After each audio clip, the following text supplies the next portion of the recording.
A young woman lost her life over a house, but that's not the whole story. Sometimes the biggest tragedies don't begin with violence, they begin with silence. Silence around money, silence around inheritance, silence around the difficult conversations families avoid until it's too late. A young woman lost her life while sitting in her vehicle. According to authorities, the person accused was someone from her own family, and the conflict reportedly involved a house and a dispute over ownership. But today, I don't want to focus only on the tragedy. I want to focus on the lesson.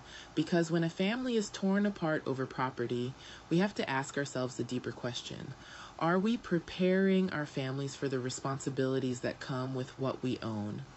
Welcome to Priscilla Perspective, where we don't just talk about what's happening, we talk about why it matters. I'm Priscilla, and today we're having a conversation about something many people dream of, owning a home. There is nothing wrong with wanting that dream. A home can represent security, a home can represent hard work, a home can represent something you hope to leave behind for your loved ones. But here is something we don't talk about enough. A paid-off house does not mean a bill-free life. Even when the mortgage is gone, the responsibilities remain. There are still property taxes, insurance, utilities, repairs, maintenance, and unexpected expenses. A roof will need repairs. A heating or cooling system can break. Things wear down over time. The same applies to vehicles. Paying off the loan does not mean the expenses disappear. There is still insurance, maintenance, repairs, and other costs that come with ownership, because ownership is not just about having something. Ownership is about being prepared for the responsibility that comes with it. And this is the question I want everyone to think about.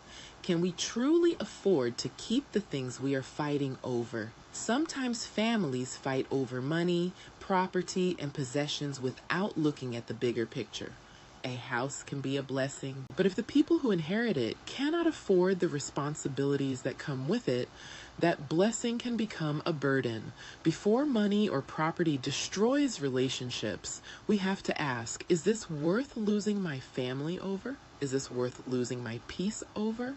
Is this worth losing a life over? Now, I want to be clear. This is not a message telling people not to buy a home.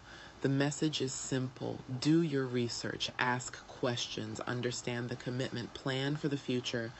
Because the dream is not just buying the house, the dream is being able to maintain it and keep it. And please remember, don't just take my word for it. Do your own homework. Look for information from trusted sources about home ownership, taxes, estates, and financial planning. Knowledge is one of the greatest investments you can make. Thank you for spending this time with me on Priscilla Perspective. If this conversation made you stop and think, I would love to hear your thoughts. What do you think families can do to prevent money and property from destroying relationships? Leave a comment and let's have a respectful conversation. If you have a topic you would like me to discuss or something more personal, you can reach me at links in my bio. Remember, don't just react to the headlines. Understand the story behind them. I'm Priscilla, and this has been Priscilla Perspective. Stay informed, stay prepared, seek the truth, and God bless.